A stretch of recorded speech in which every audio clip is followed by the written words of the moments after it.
We first meet Kisame the same time we meet Itachi. That being after Orochimaru's attack on Konoha in part 1 and the third Hokage sacrificing his life to slow Orochimaru down a little bit. The initial fight with Asuma and Kurenai is a little bit of a snooze for arguably the most powerful Akatsuki duo.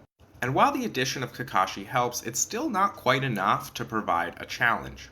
It's not until my guy enters the chat, dynamically as always, that things become a bit too rowdy to be worth it, and Itachi orders them to retreat. Kisame isn't too keen on this, as he's ready to rumble and the fight's already here. But he agrees, and the two make off to Shukuba Town to capture Naruto.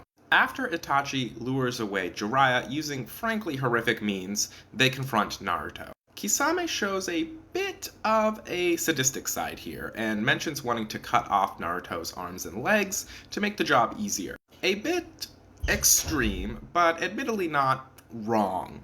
Okay, morally wrong, but not ineffective. Luckily for Naruto's limbs, Jiraiya arrives in the nick of time with Itachi's distraction in tow, and drives off Itachi and Kisame. As with Itachi, he's next seen early in Shippuden, while Team 7 and Team Guy are in hot pursuit to rescue Gaara after he's captured by Akatsuki. Pain requires a bit more time to complete the extraction ritual, and Itachi and Kisame volunteer to go get some for him. While Itachi is off confronting the main group, Kisame goes after Team Guy, excited to finally finish the fight he wasn't able to years before. He gets the drop and immediately converts the large desert landscape into a body of water and attacks. It's 4-on-1 and things are still in Kisame's favor, but things appear to shift when Guy-sensei is able to get Kisame away from Samehada. Lee, Neji, and Tenten move in on the offensive, but just because he isn't holding his sword doesn't mean Kisame is defenseless. And he imprisons all three in spheres of water, using clones of himself to keep them in place. Guy attempted to use Samehada against Kisame, but Guy's chakra must taste like a stale rice cake, because Samehada rejected him and immediately goes back to Kisame.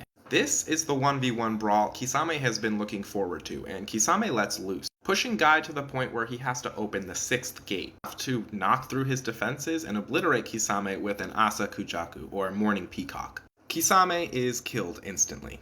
But switcheroo, it was never Kisame attacking them, but a clone created by Pain that Kisame could control remotely, and only containing 30% of his chakra at that. The goal was to buy time, and Kisame was able to accomplish that without putting himself at risk, allowing Pain to extract Shikaku from Gaara. After a bit of a narrative break, Itachi learns that his brother Sasuke has formed a new team called Heavy, and we're coming to find and kill Itachi once and for all. Kisame stands by his friend and partner and accompanies him to the Uchiha hideout. He says his goodbye to Itachi and stands guard outside the hideout, stopping anyone from entering besides Sasuke.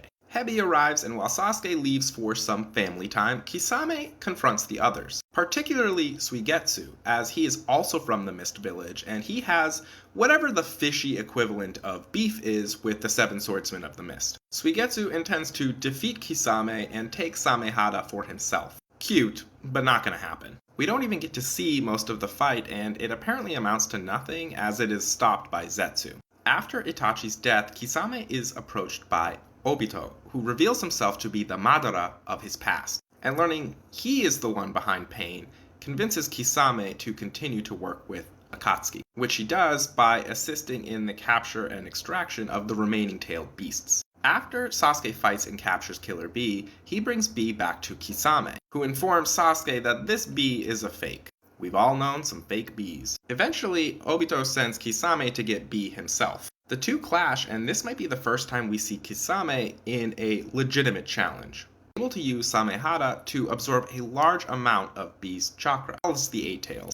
But Bee is able to use his incredible power and skills to force Kisame to fuse with Samehada to enter his Shark Boy form in order to heal himself. He's able to overpower Bee and just about to move in for the win when he's stopped by none other than Samehada. Absorbing so much chakra from Bee gave the sword a taste for it, and It protects B and even heals him a little bit. Kisame angrily attempts to use one of B's swords to finish the job, but is stopped by B's friend and brother, the fourth Raikage, A. Kisame is in big trouble now, and A, B, and Samehada all go after Kisame, who ends up losing his head due to a double lariat. He tried his best, but they were too fast, and this is the end of Kisame. Just kidding! It's another fake out. And it's revealed that Kisame switched himself out with a clone made of a white Zetsu and hid himself in Samehada as a ploy to get B to take it with him to infiltrate Kumo Gakure and gain intel on their plans and tactics unnoticed. This works for a time, but he's actually discovered by none other than Naruto, who is learning from B how to improve his relationship with Kurama.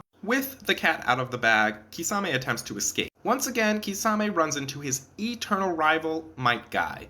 And once again, Might Guy has no idea who this fishy weirdo is or why he's bothering him. Though the first time was a ploy, this time Samehada abandons Kisame for Killer B for real. And Kisame is forced to continue his escape solo. He makes it to the shore and he summons his carrier pigeon shark to deliver the intel he gathered, presumably to Obito for the upcoming war. Guy moves in to stop him and Kisame makes it rain sharks to disguise the carrier shark and overwhelm Guy. You've heard of Sharknado, but how about a Sharkicane? The Sharknami? Horrifying. Guy is forced to open the 7th gate to clear this storm of toothy fish. Kisame is specialized in absorbing and countering chakra, and he's not able to do much against Guy's taijutsu. Guy is able to defeat and knock out Kisame while still having no clue who he is. Kisame wakes up being restrained and interrogated. While they attempted to invade Kisame's mind to discover who Kisame is working for and feeding intel to, Kisame breaks free of his restraints, imprisons himself in a sphere of water, and summons a trio of sharks to devour him and protect Obito's identity and help create this world without lies. Kisame dies for real this time, and his last thoughts are of Itachi, who is likely the closest relationship he has ever had with another person. He dies with a smile, and his pure conviction earns Guy's respect, and he promises to never forget him. There is still the matter of the scroll he tried to send via Carrier Shark earlier. When they tried to read it to learn its contents, they discover it is rigged with a trap. They get encased in water and the scroll finds another Carrier Shark to deliver its intel to none other than Zetsu.